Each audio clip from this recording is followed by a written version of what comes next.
A coisa mais divina que há no mundo é viver cada segundo como nunca mais. Pode parecer clichê, mas é tão pouca gente que vive por isso. Foi o querer fazer diferente que me levou para frente.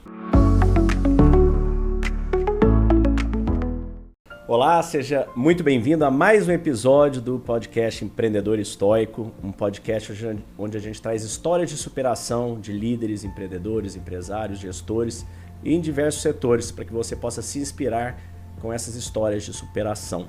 Estou aqui com o Ricardo Amber, superintendente comercial da Howden Corretora, uma das maiores corretoras do mundo, inglesa, e a gente vai falar bastante sobre superação, sobre dificuldades, sobre como que a gente consegue trazer resiliência, foco, disciplina, mesmo nos momentos mais difíceis.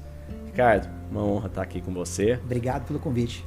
E aqui nesse bate-papo, é um bate-papo onde a gente vai trazer para as pessoas essas suas experiências de trabalho, de vida, dos momentos mais difíceis. Eu gosto de trazer bastante sobre a superação, né? O que as pessoas querem entender é como que a gente conseguiu sair daqueles momentos difíceis. Então é uma honra tê-lo aqui e queria que você contasse um pouco da sua história para nós. Cara, minha história no mercado de seguros, né? Você comentou da Howden. A Howden é onde eu estou trabalhando agora, é uma corretora inglesa. Só que a história começou em 95, quando eu entrei por acaso no mercado de seguros, né? Naquela época eu estava recém-formado, estava trabalhando numa agência de propaganda e um belo dia saiu na Folha de São Paulo, a gente assinava a Folha, né? Jornalzão que chegava em casa todo dia, saiu uma reportagem dos 10 melhores programas de trainee em São Paulo. Eu olhei, li, imprimi 10 currículos, coloquei no envelopinho, fui até o correio e mandei meu currículo para os 10 programas. 3 me responderam. Um deles foi uma seguradora chamada Chubb. Acabei passando pelo processo de seleção, entrei como trainee lá em 95 e na época eu tinha um diretor que falou, olha, você tem uma cara de ser extremamente relacional, extremamente ligado a coração, a emoção, a vida, então você vai trabalhar com seguro de pessoas. Na primeira semana ele definiu aquilo, falou, você vai para a área de vida, área de saúde, e fiquei lá, estou lá até hoje. Teve um intervalo de alguns anos aí que eu saí do mercado, fui empreender, fui fazer outras coisas, mas acabei voltando de novo na área de pessoas, sempre ligado a gente, é o que eu gosto de fazer.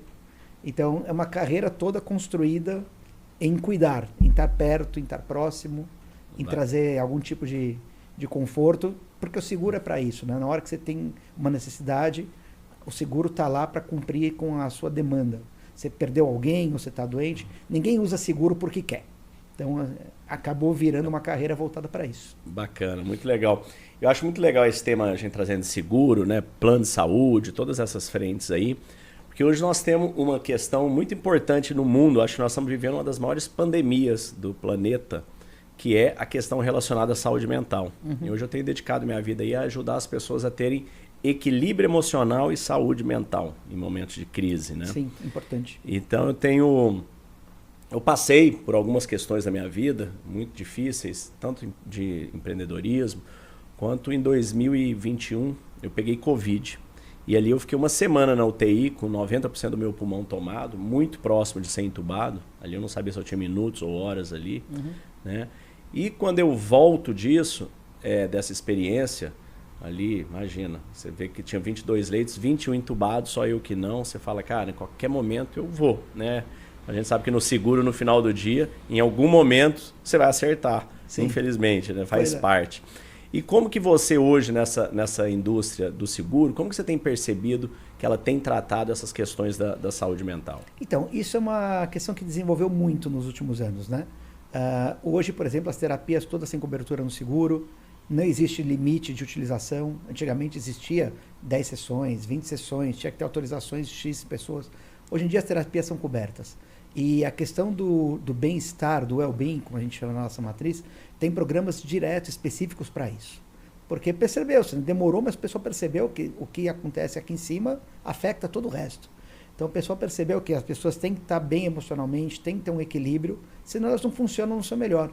Não adianta o cara estar lá no trabalho pensando em 1000 problemas, é o presenteísmo, né? Ele está lá, mas a cabeça está preocupada com milhões de outras coisas que poderiam ser tratadas, poderiam ser conversadas se essa pessoa tivesse acesso a isso. E hoje elas têm mais.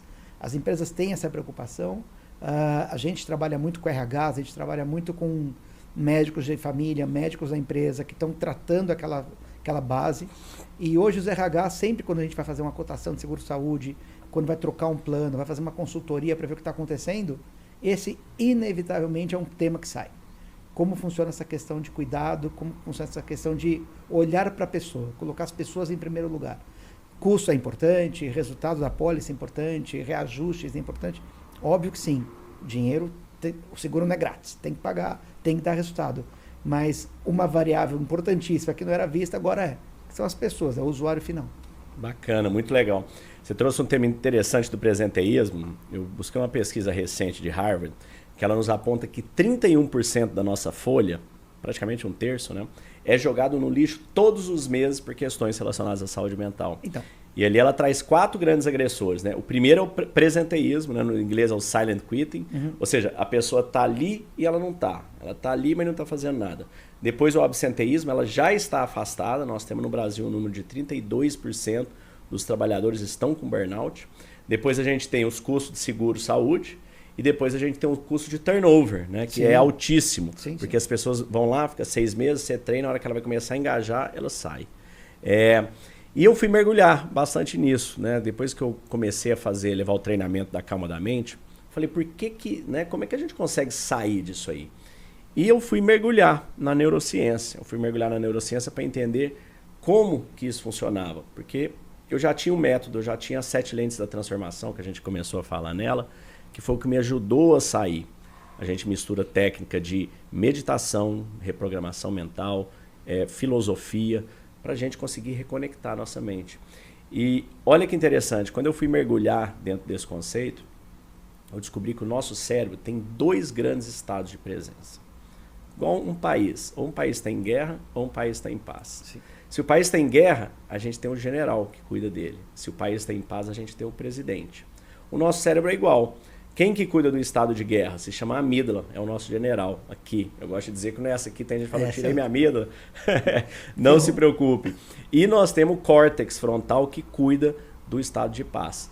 E cada um deles tem suas armas, né? Cada um deles produz os seus hormônios para aquela medida. E olha que interessante, quando a gente pega esse conceito e a gente mistura com o segundo conceito, que é o momento presente. Tudo que nós temos é o momento presente. Esse instante que nós estamos aqui, por exemplo, que você está assistindo esse vídeo, ele é único, ele nunca mais vai voltar. Sim. Todo o seu passado foi vivido no momento presente, nesse instante. Todo o seu futuro vai se tornar passado no momento presente.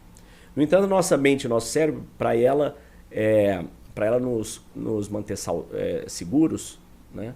O que ela faz? Ela vai para o futuro e lá no futuro ela começa a ver o que pode dar errado na sua vida. O que pode dar errado na nossa vida no futuro? Problema de saúde? Problema financeiro, problema de relacionamento, carreira, presidente X vai entrar, Y vai sair. Tudo isso pode acontecer, de bom ou de ruim, né? O futuro são possibilidades. Mas quando ela vai para lá e começa a analisar tudo que pode dar errado, o que ela faz? Ela, ativa o general. Fala, você está sob ataque. Aí a amígdala enche seu corpo de cortisol, adrenalina. Na hora da adrenalina, você fica ali naquele estado de fuga, pronto para fugir ou lutar. Aí, o que acontece? Antigamente era perfeito, porque você fugia de um predador. Mas hoje, o que são seus predadores? É um boleto, é a folha de pagamento, é a esposa que fala, não, precisamos conversar, é o médico que fala, você precisa fazer um outro check-up aqui, porque tem uma coisa estranha. Sim. Então, e como que a gente foge de boleto, né? Tá difícil fugir de boleto. Não tem como fugir de boleto. E olha que engraçado, quando a nossa mente está no futuro, a gente chama isso de ansiedade, ela entope nosso corpo de hormônio, eu defini ali o que eu chamo de roda da aflição. Sua mente foge do presente para o futuro. Ansiedade. Aí ela enche seu corpo de hormônio e vem os medos paralisantes. Sim. Por que eles te paralisam? Porque você está com o corpo cheio de hormônio, você não tem para onde fugir, aí você é colocado de frente para o computador. Aí você tem que trabalhar. Só que aí você olha para o computador, ele olha para você, seu corpo está cheio de cortisol, você não consegue pensar. Porque imagina que você está caminhando, pensando em algum problema, e vem um Rottweiler atrás de você, Ricardo. Você acha que você vai conseguir continuar esse pensamento? Não, sai correndo. Não vai, você vai sair correndo. Foco divergente, coração acelera, extremidades. E nós estamos sentando para olhar uma planilha, para olhar uma análise, para olhar fazer um call com esse mesmo hormônio de você fugir. Então você não consegue olhar porque você está em pânico. Sim. Aí é a procrastinação, que é prima da ansiedade. E a procrastinação, veja que interessante, você tem duas formas. Ela é assim como a ansiedade é você no futuro fugindo do presente, a procrastinação é você no presente fugindo do presente. E tem duas formas de você fazer isso. Uma é drogas e bebida. Você dá uma entorpecida na mente, fica ali um tempo. O outro é o que eu chamo de kit letargia. É você pegar uma sériezinha ruim na Netflix, pega um celular, Candy Crush, aquelas bolinhas. Aí você fica ali olhando. Nossa, deixa eu ver no Instagram quem foi pra Maldiva, pra Dubai, não sei o quê. Parece que todo mundo viaja, só a gente que não. Só trabalho aqui. Só trabalha. Aí o que você está fazendo? Você está jogando o seu tempo no lixo. Quando você fica muito tempo não pondo foco no seu trabalho, nas suas finanças, na sua saúde, na sua família, o que acontece? Você perde. A coisa cai, os pratinhos da nossa vida caem. Aí a nossa mente que fugiu para o futuro com ansiedade, fugiu do presente, no presente com procrastinação. Onde que sobra para ela fugir? Passado. Melancolia, depressão. É isso. Aí você fala, era mais fácil, era mais barato, o político roubava menos. Mentira, sempre foi mais difícil. É ruim viver de passado e é ruim viver de futuro. Você tem que viver agora.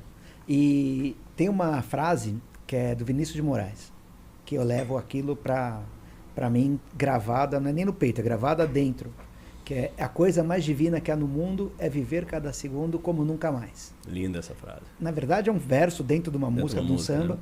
Só que essa frase para mim explica tudo. Vive o agora, faz o agora. O amanhã demora para chegar, o que passa... É clichê? O passado já foi, o amanhã não chegou ainda, vivo agora? Pode parecer clichê, mas é tão pouca gente que vive por isso. Tipo, é o agora que está acontecendo, é agora que você vai dar resultado, é agora que você faz. Então eu ouvi essa frase poucos anos atrás, foi minha filha mais velha que me mostrou até. Olha que legal essa frase. E para mim pegou de um jeito assim. A gente tem muita energia, a gente tem muito potencial, a gente tem muito para dar para o mundo. Então dá agora, faz agora isso. Exato. E o amanhã, na verdade, nunca chega, né? Então, porque a hora que ele vai chegar é o hoje. É. E a hora que ele chega, geralmente a gente já está pensando no próximo amanhã. Amanhã, o amanhã já é hoje, né? O amanhã já é hoje. Então é agora. É Tudo isso. que existe é agora. E olha que interessante, a vida vai acontecendo instante a instante. Quando a gente aprende a estar bem no momento presente, no agora, a hora que vem o próximo agora daqui 15 minutos, depois de 20 minutos, quando você pega essa prática, você vai colocando isso, você vai estar sempre bem no momento presente. E olha que interessante, estava te falando da roda da aflição, né? Somente no futuro é ansiedade, somente fugindo do presente, no presente procrastinação, e indo para o passado, melancolia e depressão. 1/3 da população mundial está vivendo isso, num ponto ou no outro. E olha só, tem como sair disso? Existe uma chave para a gente sair disso? E eu, mergulhando, descobri que existem 3 grandes chaves, trazendo ciência, né? Não é esoterismo. A primeira delas é, olha, o interessante é que a amígdala e o córtex frontal, eles trabalham alternados, como se fosse um relé. A hora que um liga, o outro desliga. Então, a hora que você liga a amígdala, você entra em estado de luta e fuga. Você coloca cortisol, adrenalina, noradrenalina. A hora que você desliga ela, você coloca dopamina, oxitocina, serotonina. Então, poxa, como é que liga uma e desliga? Existem 3 chaves. A primeira chave é atividade física. Sem dúvida. Quando a gente faz atividade física, se aumenta em mais de 25% a circulação do neurocórtex e produção de dopamina e oxitocina. Então, por isso que a gente corre. Você faz exercício físico? Muita maratona, ultramaratona, maratona de montanha. Já me aventurei corrida por aí demais, cara. Passei os últimos 15 anos treinando e correndo. Então você é super atleta. Super não. Eu dava minhas corridinhas lá, mas uma coisa que você falou é a questão do relé, né? Eu não lembro de um dia triste correndo. Eu não lembro de um dia triste depois de fazer um treino, de você estar suado, acabado, cansado. Mas é uma alegria, era uma felicidade acordar, sei lá, 5 da manhã, sair para correr 30 quilômetros. Daí às 9 da manhã já tá na padaria, tomando café, já de terno e gravata, indo pro escritório. E fala, cara, o dia começou bem. Você sabe que aquele dia vai ser um dia excelente. Porque você já treinou, você fez coisas, você sente o suor e a preguiça saindo do corpo, né? Então, aquela história de acordar cedo, sim, vamos acordar cedo para correr. Tá chovendo, tá frio, vamos. Porque isso é a melhor terapia que existia para mim. E por que você parou? Ah, cara, foram muitos anos treinando muito, treinando volumes muito pesados, fazendo provas muito difíceis. Então parece que deu uma empapuçada. Sendo bem honesto, eu falei, deu uma cansadinha de correr. Daí ano passado eu voltei a correr, uma amiga minha me puxou, volta para correr, volta para a pista e tal. A gente estava treinando junto. Daí esse ano minha filha entrou na faculdade, eu comecei a levar ela para a faculdade de manhã, que é o horário que eu gosto de treinar. Daí acabou encavalando tudo, acabei dando tem, uma paradinha de novo. Mas tem, parar 100% nunca. É que eu não faço mais os volumes que eu fazia. Hoje eu saio, dou trotinho, 5 km, tá ótimo. Não, bom demais. Eu também malho praticamente todo dia. E assim, às vezes a hora que você tá suado, que você tá ali, você fala, cara, às vezes é a hora que você tem mais ideia, né? Às vezes você tá eufórico demais, depois você fala, não, meu mico, isso aqui não é tão legal assim. Já não, aconteceu, né? às vezes eu tava fazendo esses treinos super longos, eu brincava em casa, né? Que você vai correr, você resolve todos os problemas do mundo, você tem uma solução para tudo. Daí você chega em casa, toma banho, parece que as ideias vão embora pelo ralo, junto com o banho. Porque eu falei, gente, eu tive ideias, eu escrevi e-mails na minha cabeça. Putz, precisa responder teu e-mail, eu vou responder assim. Tinha parágrafo por parágrafo, tudo bonitinho. Eu falei, esse é o texto. Daí chegava na hora de sentar no computador, putz, o que eu tinha falado mesmo? E nunca saía igual. Daí eu falei, vou começar a correr com o celular, começar a gravar o que eu tô pensando. É o que eu faço. Eu gravo, eu vou gravando pro GPT. Eu vou correndo, começo a gravar a ideia pro GPT, falo, GPT, isso, organiza em tópicos para depois eu copio no GPT coisa. E põe no Notes. Porque é isso, você está numa euforia, sua cabeça tá a mil, adrenalina, serotonina, tá tudo forte, né? Tá tudo bombando no corpo. Daí chega em casa, toma um banho, toma um café, já dá aquela acalmada. Fala, pô, cadê aquelas ideias todas, né? Exato. Então o esporte, sim, sempre foi muito importante para mim. E neurologicamente, quando a gente está correndo, você está produzindo a dopamina, você está produzindo a oxitocina e está cortando o cortisol. Então, por isso que a gente se conecta. Sim. Então, quando a gente quer liderar uma equipe, quando a gente quer trazer inspiração, né, as pessoas muitas vezes falam, como é que eu me torno uma inspiração dentro da empresa? Cara, você tem que estar com o hormônio correto. Você tem que estar com dopamina. Como é que você faz isso? Chave número 1, exercício físico. Chave número 2, fé. Oração. Sim. E é interessante que as pessoas falam, mas qual religião que funciona? Não importa. Porque o exercício físico aumenta em mais de 25%. A oração, medida em ressonância magnética, a fé aumenta em mais de 40%. Agora, olha que interessante. Você pode chamar de universo, de natureza, de energia, de Jeová, de grande arquiteto, de Alá, de Krishna, de Buda, de God, de Deus, o nome que você quiser dar. Tanto faz. Neurologicamente falando, o fato de você ter fé, você não tem medo. Se você não tem medo, você não ativa a amígdala, você ativa o neurocórtex. Se você não tem medo, você não ativa cortisol, você ativa a dopamina. Então, a gente sempre escutou, né, na nossa vida, tem que acreditar. Se você não acreditar, você não vai conseguir. E é neurologicamente provado isso. Porque quando você acredita, você entra nesse estado de presença, entra nesse estado de produção de hormônios para você conseguir focar, executar. E vou te falar, algumas vezes que eu mais me conectei com Deus, eu chamo ele de Barba, né? Meu apelido com o cara, a gente se fala assim. O Barba? É. Então, quando me conectei com o Barba, várias vezes foi correndo. Várias, assim, as conexões mais honestas, mais sinceras, foi quando eu estava fazendo os picos de esporte. Um exemplo que eu posso te dar foi em 2013, eu estava correndo pela primeira vez uma prova chamada Cruce de los Andes, que você sai da Argentina, cruza os Andes para chegar no Chile, ou vice-versa, cada ano eles mudam o caminho. E eu estava no meio do nada, um desertão, eu não via ninguém na minha frente, ninguém atrás de mim. É uma prova de 100 quilômetros, corrida em 3 dias, então são 30 e poucos quilômetros por dia, num frio de rachar coco. Então, estava lá correndo sozinho, um pedaço da prova que eu me isolei, isolei de quem estava lá na liderança, isolei de quem estava no último, eu estava no pelotão do meio ali, sozinho, no nada. Eu olhava assim, falava, cara, que demais isso aqui. Olha o que eu estou vivendo, olha onde eu estou. Que experiência é essa? Daí eu olhava lá pro Barba e falava, cara, que bacana que você está me dando isso, que legal que eu posso fazer isso aqui. Só me ajuda a chegar até o final, que eu estou morrendo de cãibra, as pernas nem respondem direito mais, e faltam mais 10 quilômetros ainda correndo a 0 grau. Então, só me ajuda a chegar lá. 3 dias correndo 30 quilômetros por dia, 33 mais ou menos. É, por aí. E dormindo em acampamento, dormindo no chão. Teve um ano que eu fiz 4 vezes essa prova. Teve Onde que foi? Nos Andes? É sempre nos Andes. Então, e é com altimetria absurda? Sobe brutal, desce brutal. Você tem que cruzar a cordilheira, né? Então é punk, Nossa, cara. Então, prova, eu adoro essa prova. São 3 dias de prova que para mim são... Como é que chama? É ultramaratona, é isso? El Cruce de los Andes chama. Para mim são os 3 dias mais legais do ano. Quando tem cruce, nada no ano vai ser melhor que aquilo. Nada. Cara, que legal. Eu acabei de voltar do Caminho de Santiago. Ah, eu já fiz. Eu fui pro Caminho de Santiago, fiz em 36 dias. Você fez ele inteiro? Fiz ele inteiro. Saí da França, cruzei os Apeninos. Também era caminhando 20, 30 quilômetros por dia. É, por aí. E eu me questionei ali, até tem um amigo, o Rodrigo da Alpha Graphics, que também faz ultramaratona, faz maratona, falou, cara, eu quero fazer o Caminho de Santiago correndo. Eu falei, é correr 20, 30 por dia. Então, eu tenho essa vontade também. O interessante é assim, como eu corro todo dia praticamente, 5 a 10 quilômetros, já fiz uma meia maratona, mas nunca fiz mais que isso. E a meia maratona eu fiz agora muito no Aue. Estava no final do ano passando no Rio. E eu tinha combinado com a minha irmã de fazer os 15 quilômetros aqui em São Paulo, como é que chama? Aquela corrida aqui de São Paulo no final do ano, São Silvestre? São Silvestre. Aí eu ia fazer esse meu máximo, 15, não tinha feito ainda. É gostosa a São Silvestre. Aí eu tinha feito a matrícula, tinha feito a inscrição, só que fui pro Rio. Aí eu fui correr meus 10K, falei, eu combinei com ela, eu vou correr aqui do Rio, ali na Barra.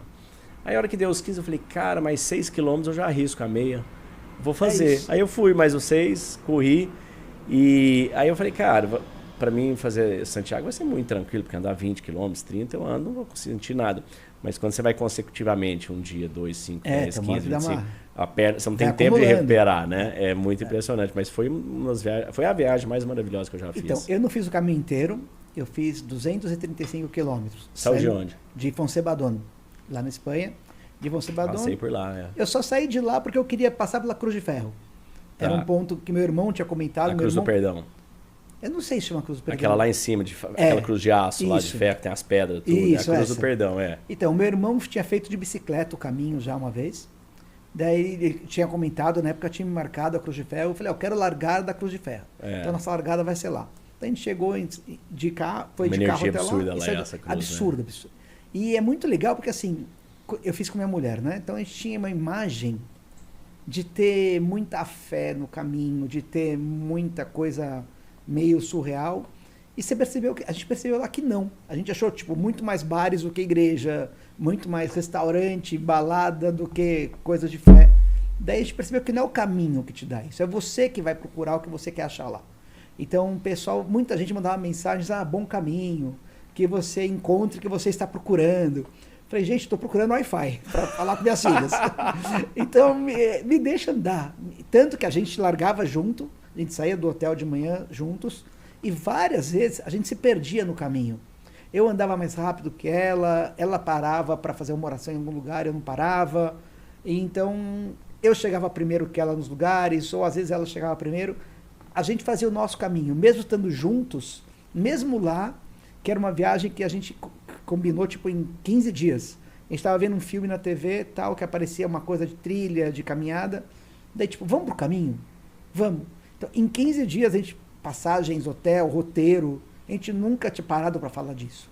E saiu a viagem, foi sensacional, foi uma experiência perfeita. Eu voltei para São Paulo, eu tatuei a Cruz de Santiago. Eu fiz aqui também. Olha, isso aqui foi o caminho que deu. Falei, porque marcou. E eu falo, para quem quiser um dia me acompanhar, eu quero voltar a fazer ele inteiro. E eu fiquei me devendo para mim fazer o caminho inteiro. Eu vou voltar um dia. Olha, para mim foi a experiência mais incrível que eu já tive. Né? É uma experiência muito profunda. Eu confesso que eu não fui... Eu sempre quis, desde que Paulo Coelho lá atrás, eu fiquei com aquele negócio na cabeça. Aí chegou no momento, ano passado, eu estava mudando um punhado de coisa, eu falei, cara, eu vou, quando? Eu falei, 1º de maio, volto dia 15 de junho. Me dei 45 dias, achei que eu ia passear um tempo mais, mas acabei que fui, saí no dia 5 de maio, e assim, desde o início que você sai, a hora que você vai cruzar os Pirineus, porque é uma altimetria ali de uns 1.800 metros, então você sai da França ali de Saint-Jean-Pied-de-Port, e sai e cruza. Eu fiz em 2 dias, eu parei num lugar lá em cima, depois fui. Mas as vistas, a conexão, e quanto mais você vai andando, as coisas que vão acontecendo, eu falo, você caminha um pouco, aí você pergunta um negócio para Deus, aí vem um peregrino, daí a pouco ele te responde. Aí isso. Aí você continua andando, tal, você pergunta outra coisa, aí você chega na hospedaria, o cara vem contar a história da vida dele, te responde a outra pergunta que você tinha. São pessoas que você vai encontrando no caminho. Teve um que a gente conversou bastante, um argentino, ele só caminhava. Ele falou, meu trabalho é esse, eu caminho para trazer energia, eu passo essa energia para as pessoas, meu papel é esse. Desde conversando, e ele falou, cara, a gente não se encontrou por acaso aqui. A gente se encontrou porque você tinha que me passar algumas coisas da sua experiência, eu tinha que te passar algumas coisas da minha, e pode ser que a gente se encontre de novo no caminho. A gente está ainda, sei lá, a 150 quilômetros de Santiago, então a gente pode se cruzar de novo ou não. Se o caminho quiser, a gente vai se encontrar. Se for para ser, vai ser. E na época eu falei, gente, esse cara tá muito louco, né? Tá andando demais e não sei essa história. Se o caminho desse dia a gente se encontra de novo. Mas quando você vai andando, você começa a perceber que faz sentido. Porque a gente cruzou com um casal, por exemplo, que estava andando porque tinha acabado de perder um filho. Então eles trancaram a porta, eles eram de Lisboa, tipo, trancaram a porta de casa e saíram andando. Vamos andar. Porque tinham perdido um filho, tinha um trauma. A gente encontrou um outro cara, um italiano, que tinha se separado, tinha tido um divórcio difícil, tipo, queria sair do mundo, queria fugir da realidade dele, então foi pro caminho. E a gente encontrou outras pessoas que não tinha nada disso, que era uma alegria, grupo de estudo, uma turminha de Londres, alunos de faculdade e tal, andando juntos, que era uma festa, música alta tocando. Então você vê que tem de tudo, né? Cada um tem o seu caminho. Tem gente que faz o caminho com alegria, com festa e vê só diversão naquilo. Tem gente que leva tristeza, depressão, sofrimento e não faz mal, não tem certo e errado. Cada um vai viver o seu caminho com a experiência que vai trazer para si. E Exato. teve um dia, por exemplo, que minha mulher estava muito cansada, ela decidiu não andar aquele dia. Então ela acordou, pediu um táxi, ia de táxi para a próxima parada. Era 28 quilômetros esse dia que a gente ia andar. Então, tipo, acordei, saí, a gente acordou junto, tomou café da manhã, eu fui andar, ela pegou um táxi para ir para outra cidade. Achando que ela ia chegar, tipo, tomar um banho tranquila, relaxar e tal. Ela falou, cara, deu tipo 2 horas, depois você estava lá já. Eu falei, cara, como você não estava comigo? Eu fui correndo. Eu fiz correndo esse dia. Que legal. Ela, pô, você já chegou. Queria meu dia de paz, tranquilo, aqui na cidade, você já está aqui. Eu falei, cara, já cheguei porque você tá eu estava livre para fazer o que eu quisesse aquele dia. Que quando a gente está em dois, a gente estava junto naquela brincadeira, né? E mesmo que a gente se separasse às vezes, a gente parava para tomar um café com leite, comer uma média luna, alguma coisa, e era uma delícia. Mas esse dia eu estava solto. Coloquei meu Iron Maiden no foninho, que eu adoro. E, tanto que teve um cara que a gente conheceu lá em Santiago, eu vi você andando um dia, você estava tocando bateria aérea enquanto você andava. Eu falei, eu me empolgo com a música às vezes. É muito isso. O caminho é muito uma relação, né? Como que a gente vive a vida. Total. Porque você vai viver a vida do jeito que você vive. E o caminho também. Tem uma frase de Sócrates muito interessante. Eles vieram perguntar para ele. Ele falou, me admira muito que as pessoas às vezes mudam de ares, vão para a praia, vão para os campos, e elas chegam lá e não conseguem se sentir bem, estar feliz, apesar de ter mudado de ares. No entanto, o problema é que onde quer que você vai junto. Você está levando você mesmo. Onde quer que você vai, seus problemas vão junto.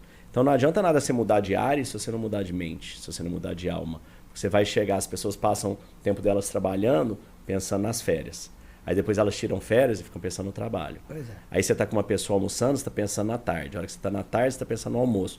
E você nunca está no momento presente. Então, para mim, esse momento, esses 36 dias, eu tive tão presente naquilo ali, eu fui desligando de celular, eu levei o celular para filmar, fiz uns podcasts, mas eu não olhava WhatsApp, essas coisas, dia a dia, nada. Quase nada, muito pouco. Era um oi para a família aqui, mas muito pouco. E isso vai sumindo. Então, olha que interessante. A gente falou de 2 chaves, das 3 chaves que existem para a gente mudar a nossa programação mental. A primeira é atividade física, aumenta em 25%. A segunda, oração, fé em qualquer coisa, né? Qualquer nome que você dê para Deus, te aumenta em 40%. A terceira, que é o que eu tenho levado para as empresas, é uma reprogramação mental através de técnicas de meditação. Aumenta em mais de 60%. Quando você faz um caminho desse, você une as 3 chaves. Você está fazendo atividade física, você está se conectando com a fé, e você está meditando, você está olhando, você está indo lá na sua mente e apagando, desativando a amígdala, ativando o neurocórtex. Então, você realmente, a sensação ela é transcendental. Para mim foi um negócio assim muito potente, muito poderoso. A conexão que você faz com Deus, a criatividade, as coisas que você pega de lá, é um negócio muito difícil de reproduzir fora. Porque simplesmente você passa esse tempo todo cavando, limpando. Então, assim, para mim foi uma experiência que, se tivesse tempo, a minha vontade seria fazer todo ano aquilo. E para mim foi bastante especial, porque a gente terminou o caminho no dia do meu aniversário. Então a gente fez a conta ao contrário. Para estar em Compostela no dia 9 de maio, a gente tem 9 de maio? O meu é 11 de maio, eu passei caminhando. Então, eu passei o meu lá. A minha chegada foi o meu aniversário. Então, é aquele sol que nasce no dia que você chegou, né?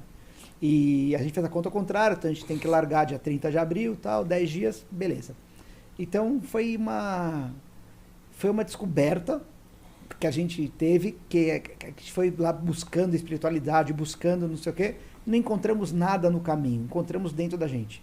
Então, de andar sozinho, de pensar, de conhecer pessoas, de ouvir experiências boas, ruins, mais pesadas. Não encontrou nada, mas encontrou tudo, né? Encontrou tudo. A gente não encontrou as igrejas, as capelas, Falei, cara, imaginava que teria um monte no caminho, né? Mas eu E vi não tem. bastante. Assim, Mas é vi muita coisa interessante. fechada, muita Isso, cidade pequena, pobre, com as igrejas caindo. Esse é um problema. Agora eu vou te falar uma coisa para você fazer de novo. A primeira metade, o primeiro terço do caminho é o terço mais bonito. O primeiro e o último.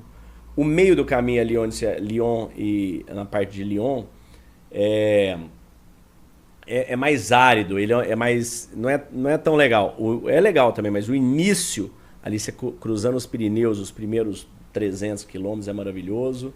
Depois 250 é um pouco mais árido, tem as suas belezas, mas é um pouco mais árido.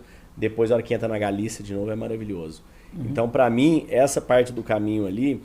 E é engraçado, porque eu não bebo, né? Eu parei de beber tem 3 anos. Então, eu não vou em bar, não bebo. Bebo uma cervejinha sem álcool, que, aliás, é muito boa. Que eles têm lá aquela cerveja tostada sem álcool, muito gostosa. Uhum. Mas eu escutava umas pessoas... Um grupo de mulheres, né? Tem muita gente com mais de 60 anos fazendo. Uma senhora, um senhor de 70 anos, tem toda idade. E aí eu lembro que eu escutei uma falando, até próximo da chegada... Ela falou, nossa, eu não aguento mais carimbar isso aqui em bar. O pessoal vai achar que nós viemos só para beber. Vamos carimbar isso em algumas igrejas, não é possível. Se você olhar o meu passaporte, porra, muito bar. A gente conseguiu engordar lá. Andando que nem louco todo dia, a gente conseguiu ganhar peso, porque a gente fazia aquele menu peregrino. Isso. Então, entradinha, o prato, aquelas tortas de Santiago de sobremesa, que é a coisa mais gostosa do mundo, aquela torta de amêndoa. E vinho, né? Cada menu que a gente parava era uma garrafa de vinho por pessoa. E a gente fez, tava muito frio, a gente pegou muito frio essa semana, a gente fez. Chuva, garoa. Por exemplo, no Sebreiro, a gente saiu do Sebreiro, não dava nem para andar direito. O vento que tava, a chuva que tava, a gente não via um palmo na frente da cara. Então a gente parava nos bares para almoçar, eu tomava vinho gostoso, assim. Seu momento mais difícil foi a subida do Sebreiro, provavelmente, né? Porque para nós foi a segunda, mas a primeira foi o Pirineus, depois foi o Sebreiro. O Sebreiro tinha chovido no dia anterior, então cada 2 passos que você subia, você escorregava um. Nossa, foi punk para subir lá. E engraçado, você vê, né? A gente subindo, minha mulher chegou uma hora, quebrou. A gente já via o Sebreiro, a gente estava tipo, a 1 quilômetro da cidade. Você via as casinhas, ela travou, começou a chorar, falou, eu não quero mais, cansei e tal. Daí eu fiquei quieto, respeitei o movimento dela. Daí eu falei, tá ali, tá muito perto. Então ela se deu 1 minuto para quebrar, para chorar, tipo, secou, vamos. Daí a gente chegou lá, foi uma experiência muito legal. Banho e tal, fomos comer um polvo, né, para variar, comia polvo quase todo dia lá. Daí a gente foi na missa do Peregrino. É bonita aquela missa, muito, né? Demais. Missa é a missa mais legal de todos. Aquela igreja do Sebreiro é muito linda. Aquele padre chamando todo mundo para ler nas línguas, né? Então, e sabe o que aconteceu? A gente saiu da missa, tinha uma noiva tirando fotos, porque ia ter um casamento logo depois. Cara, a gente assistiu ao casamento, fomos na festa de casamento, tipo, acabou o casamento, a cerimônia, a festa era num bar bem em frente à igreja, tinha uns 2, 3 restaurantes. Só tem 3, um bem ali, em frente outro ali, né? Daí, o pessoal indo pra lá, alguém virou, pô, vocês não vão? Eu falei, na festa? Eu tava de moletom, um gorrinho, assim. Vocês não vão na festa? Pô, a gente foi na festa de casamento da turma lá, ficou sentado no balcão, tomando cerveja com os convidados ali. Demora, eu falei pra Celeste, bom, muito legal, mas vamos embora, né? A gente tem que muita andar, folga, né? Eles vão dormir até sei lá que horas, a gente tem que andar amanhã cedo. Mas a gente foi numa festa de casamento no Sebreiro, foi uma experiência surreal, assim, foi muito legal. Não, muito bacana. Essas coisas que o Barba coloca no nosso caminho, que a gente vai entender logo depois, né? Tipo, o que eu vou fazer no casamento dos caras? E foi. Isso só é. É pura alegria. Dentro que das lentes, né, no estoicismo, a hora que a gente pega ali no quadro, né, mindset positivo, a gente entender que na vida nada é bom nem ruim, as coisas simplesmente são. É o nosso julgamento que as torna boas ou ruins. Sim. E a hora que você vai numa jornada dessa, você começa a entender esse julgamento, né? Você fala, cara, a subida, a dor, né? A dor, ela é sempre necessária, você vai precisar de dor. Às vezes você está cansado ali, exausto, dá aquelas bolhas, mas e o sofrimento? O sofrimento ele é opcional. Uhum. A dor você vai ter, agora se você vai sofrer com aquilo ali, você escolhe. É isso. E quando a gente começa a entender, né, o tanto que o sofrimento é opcional, as pessoas conseguem sofrer por qualquer coisa. As pessoas conseguem sofrer porque estão desempregados, conseguem sofrer porque estão trabalhando, conseguem sofrer porque fazem exercício, porque não fazem, conseguem sofrer porque estão casadas, porque estão solteiras, conseguem sofrer porque tem filho, porque não tem. Então, o sofrimento é uma opção nossa. E esse caminho, para mim, fortaleceu muito isso. A gente, e aí, qual que é a sua escolha para hoje? Você quer escolher ser feliz? Você quer escolher fazer o que você precisa fazer para você estar bem? O que você precisa fazer? Primeiro, Você precisa controlar sua mente, você precisa controlar seus pensamentos. Você continuar tratando sua mente, seus pensamentos de forma leviana, você vivendo, né, esperando que amanhã você vai estar feliz, o amanhã nunca vai chegar, só vai chegar no momento presente. Então, quando eu comecei, isso foi algo que eu interiorizei ainda mais, sabe, que eu tenho levado para as empresas. Como que você vem para o momento presente, como é que você faz essa reprogramação, como é que você sai desse estado de luta e fuga e entra no estado de coragem, por exemplo, né? Porque esse caminho é muito sobre coragem. Você caminhar 1000 quilômetros, né, entre idas e vindas e voltas, não sei o quê, é um ato de coragem. Mas a coragem, a gente só usa ela para iniciar. A coragem, a gente só usa ela para a gente pegar, comprar passagem, chegar lá e começar. Eu falo que 10 segundos de coragem são suficientes para a maior parte das coisas na sua vida. É isso aí. É para iniciar. Depois não é coragem, depois é resiliência, é disciplina, né, consistência na vida. Então, para a gente malhar de manhã, acordar às 5 para malhar, você só precisa de 10 segundos de coragem. Você levanta, lava o rosto e vai. Agora vai. Agora, a hora que você está malhando, é sobre disciplina. Então, a gente está chegando, né, já sei que tem seus horários aí e tudo, mas queria que você... gostoso o papo. Gostoso demais. Queria que você contasse o momento que você mais percebeu que... Um momento difícil que você precisou realmente se conectar à coragem, se conectar a essa resiliência. Claro. Desde as maratonas, né? Então, não, acho que na verdade a parte mais difícil que eu passei não foi com esporte, foi na vida profissional. Teve uma época que eu estava trabalhando numa corretora que não funcionou, não deu certo, acabei saindo de lá e eu tive que decidir o que fazer da vida. E foi um momento meio escuro, da minha carreira. Que eu não sabia se eu queria continuar, se eu não queria. Eu acabei saindo do mercado de seguros, fui fazer outras coisas, fui empreender com minha mulher, fui fazer... Uma coisa foi levando a outra, acabei entrando em startups, acabei entrando em investimentos.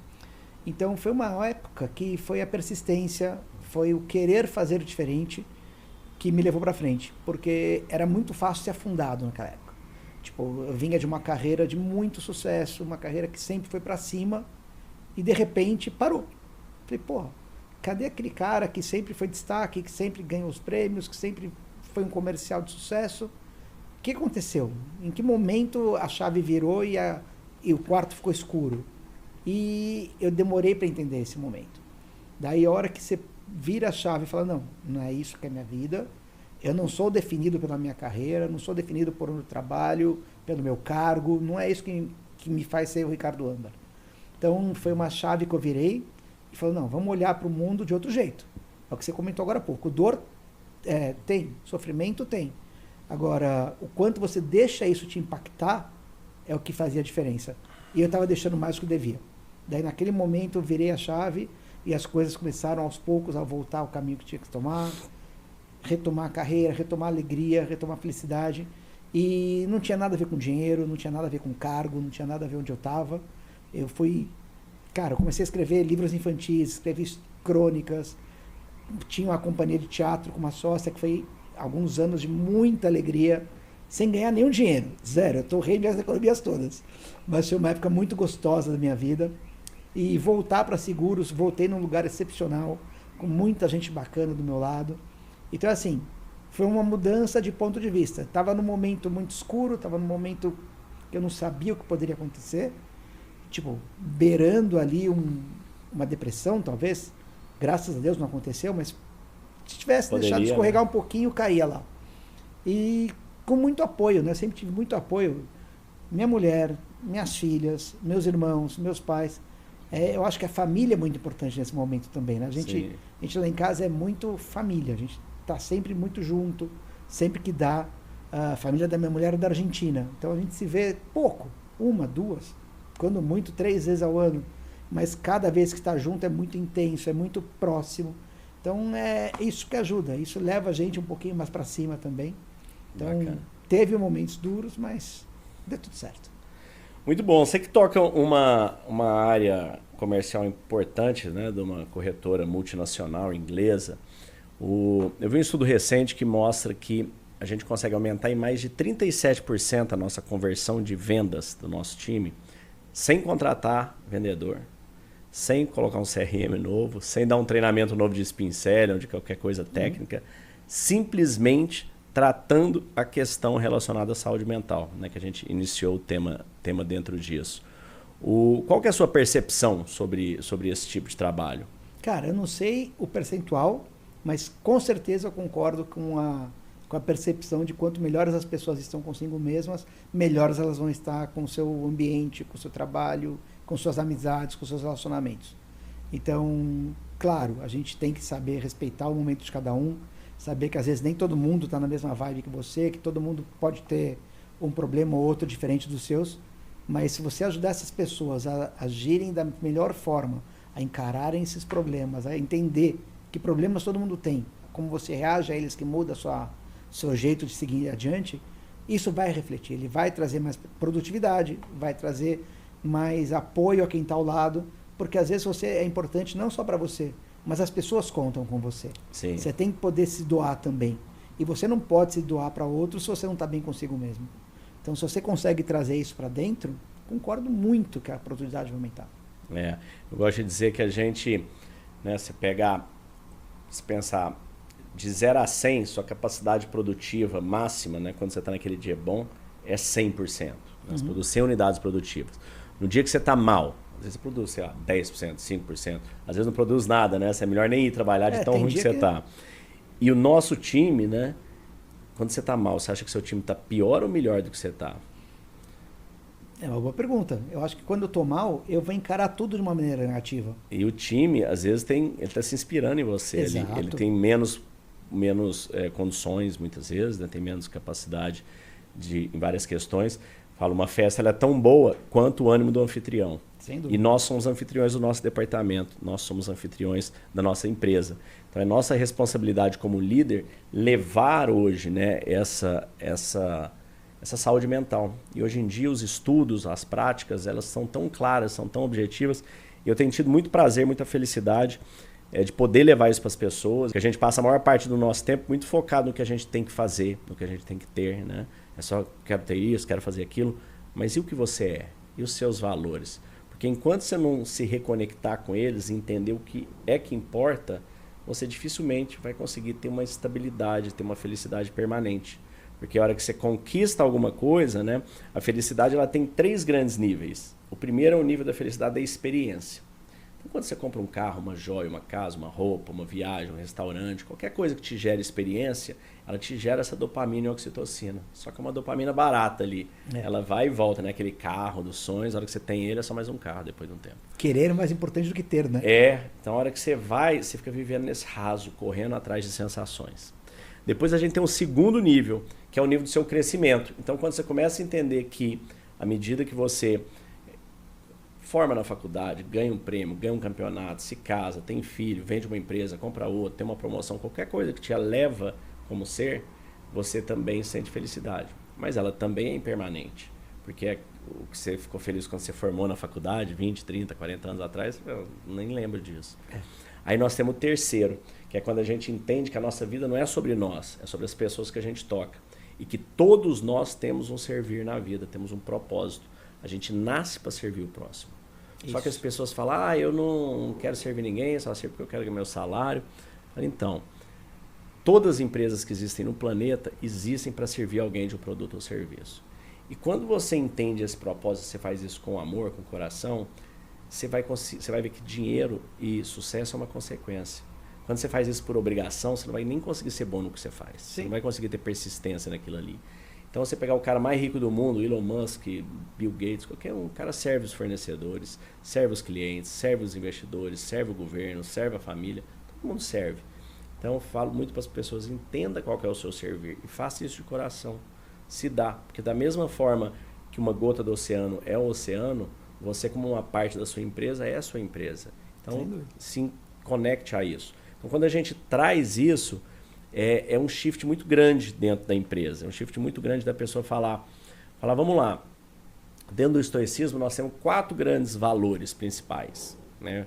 E eles foram delineados por um cara muito inteligente que viveu há 2.500 anos, que chama Sócrates.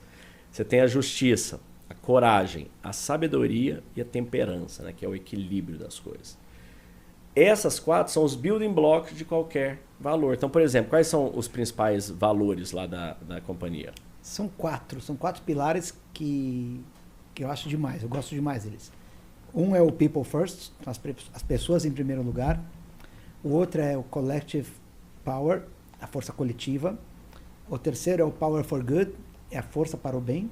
E o quarto que eu adoro é o No Limits. Então, tipo, tudo isso a gente tem que fazer sem limites. Tá. O que precisar ser feito, vai ser feito. Então, e as pessoas levam muito a sério esses 4 pilares. Então, o primeiro, né? Eles não têm uma ordem. Cada um coloca como prefere. Mas se você coloca o People First, para mim é o primeiro. Se você coloca People First, para você colocar a pessoa em primeiro lugar, você precisa ter justiça. Concorda? Tem, lógico. Justiça com as pessoas, fornecedores, com funcionários, com clientes. Todo mundo. Você precisa ter coragem. Muitas vezes você vai ter que admitir um erro, vai ter que tomar um prejuízo. Você precisa ter sabedoria. Não tem como você colocar a pessoa em primeiro lugar se você não estiver buscando sabedoria e conhecimento para evoluir esse serviço. E você tem que ter temperança, porque você está sempre levando de um lado para o outro. Sim. Então, para todos os valores que existem, esses 4 estão em alguma percentual. Você fala de inovação, todos eles. Você pode olhar. Sim. E é engraçado que muitas vezes as empresas, às vezes, têm muitos valores, porque os valores são aquilo que vem do dono, né? do fundador, da equipe, da gestão. Só que às vezes você vai passar isso para a equipe e você tem certa dificuldade. Quando a gente concentra nesses 4, né? Quando eu fecho o programa na empresa, eu faço esse depara. Então eu falo, gente, todo mundo concordou que tem que ser justo? Alguém não concorda? Fala agora, o cálice para sempre, né? Todo mundo concordou que tem que ter coragem? Que tem que ter sabedoria? Concorda. Então tá. Então vamos lá. Você concorda com isso, mas você está fazendo um home office e você está assistindo Netflix no horário de trabalho. Pois é. Você está sendo justo com a empresa que está te pagando? Não. Não está. Você está sendo justo com os seus colegas que estão lá ralando e você está aí enrolando? Não está. Você está sendo justo com o seu cliente? Pode estar precisando de um seguro-saúde, de um seguro de alguma coisa, está querendo colocar a vida dele, né, nas suas mãos e você não está olhando isso? Você está sendo justo com a sua família, que está entendendo que você está provendo o melhor para eles? Pois não é. Tá. Você está sendo justo acima de tudo com você que tem essa oportunidade? Você está tendo coragem ou você está sendo covarde? Então, quando a gente começa a trazer isso, tive CFO de multinacional que a gente fez o treinamento, falava, Léo, caramba, que tapa na cara. Eu olhei para isso, eu estava bem tipo Romário, só jogando na banheira ali, meio, se vier a bola eu chuto, respondo para matriz fora do país e tal. Cara, eu vou dar um gás nesse aqui, teu tesão que eu tinha antes, eu vou fazer outra coisa. Não tem porque perder o meu tempo das pessoas. Então, quando a gente traz para esse lado essa percepção, é muito poderoso a mudança, é muito forte. Isso tem sido muito extraordinário participar disso aí. E é bom ter essa energia para você poder usar, para você poder doar. Eu sou muito relacional, eu gosto muito de estar com gente, de falar, de trocar ideia, de bater papo. Eu brinco, né? Meus amigos mais próximos sabem. A resposta é sempre assim. Tipo, quer ir para tal lugar? Quero. Quer experimentar não sei o que? Quero. Vamos não sei aonde? Vamos. Então, eu gosto dessa troca. E você não consegue fazer isso se você não tem esses valores colocados na sua cabeça. Sim. Se você não sabe o que está fazendo, você não vai fazer isso direito. Bacana. Agora, pra gente concluir, eu queria que você me desse uma indicação de um livro e de uma série que você gosta, de um filme que te inspirou. Série, a gente gosta muito de ver em casa. A gente é meio seguidor das séries por aí. Tem muitas séries. Deixa eu pensar uma bacana que a gente Ou filme também, eu não acredito. Filme, eu sou tarado por Cinema Paradiso. Nossa, filme maravilhoso, que né? Eu assisto filme 1000 vezes, eu vou chorar no final as 1000 vezes. Claro que a cena dos beijos, é inevitável. É bonito demais. Lá em casa, tipo, começa a cena, minha família já olha e pensa, eu estou chorando já. Tipo, já chorou? Minhas filhas se divertem. Ela, vamos ver que hora o papai vai chorar. Eu choro. Interestelar, é um filme lindo, bem né? mais novo, mas é um filme que minha caçula já falou, vamos lançar no cinema de novo para comemorar 10 anos do lançamento. A gente tem que ir junto. Eu falei, vamos junto para Interestelar. É um filmaço, gosto demais. Séries, a gente já viu tantas. Livros, engraçado, tem um livro que eu li quando estava no colégio ainda, de ficção científica, Arthur Clarke, que me marcou muito pelo conceito que ele tinha, que chama Encontro com Rama. É encontro da civilização da Terra com o primeiro artefato extraterrestre que teve. É egípcio? Não é. Eles chamam de Rama por uma série de razões lá do livro, mas é um livro que você fala, pô, é um pouco da humanidade descobrir que não estava sozinha, que tinha alguém que era mais inteligente, o choque que isso gerou. Tipo, eram os deuses astronautas. Né? Esse livro, eu acho divertidíssimo, eu adoro esse livro. Aliás, às vezes aparece algumas séries nos Discovery Channels da vida, de encontro com os ETs, lá em casa, eu não resisto. Estou fazendo zapping, cai um programa desse, eu paro para ver. É muito Eu bom. adoro. Então, mas sim, tem muita série bacana, tipo Sopranos, uma Família série que eu Soprano. adorei. Não, O legal. Breaking Bad eu adorei. Tem muita série bacana. Muito bom. Bom, eu queria te presentear agora com um livro-série. Eu falo que esse livro Boa. parece um livro, mas ele é uma série da Netflix com 365 episódios para dentro de você. E eu selecionei os 365 mais interessantes. E você lê aqui, ó, então, por exemplo, dia 95, né?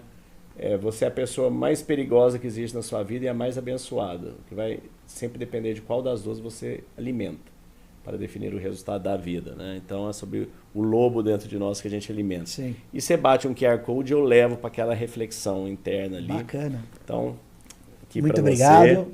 E Obrigado de verdade. quero te agradecer bastante e quero te dizer, você é empresário, líder, dentro da Calma da Mente a gente tem levado para as pessoas, para as empresas, mais equilíbrio emocional, saúde mental em momentos de crise. Nós temos feito treinamentos em companies, retiros, above and beyond, e já são mais de 5 mil líderes impactados no Brasil, algumas das maiores empresas do Brasil, empreendedores do IPO, da Endeavor, Polícia Militar do Estado de São Paulo, BOP, agora o Governo do Estado de Minas. Então, se você está buscando mais performance na sua empresa, está buscando reduzir seus custos, aumentar a sua produtividade, eu te convido a vir conhecer nossos programas da Calma da Mente. E, Ricardo, muito obrigado pelo seu tempo. Adorei nosso papo. Foi uma honra enorme estar Valeu, aqui. querido. Obrigado. Valeu. Se você ainda não trouxe os treinamentos da Calma da Mente para sua empresa, fica o convite. Entre em contato pelo e-mail leosimão@meditaçãoestoica ou pelo meu Instagram, leosimãoestoico, que eu e minha equipe teremos enorme prazer em agendar uma reunião, te explicar como funciona, para que você também venha a participar desse movimento de pessoas mais saudáveis mentalmente, com maior performance, com uma vida mais significativa.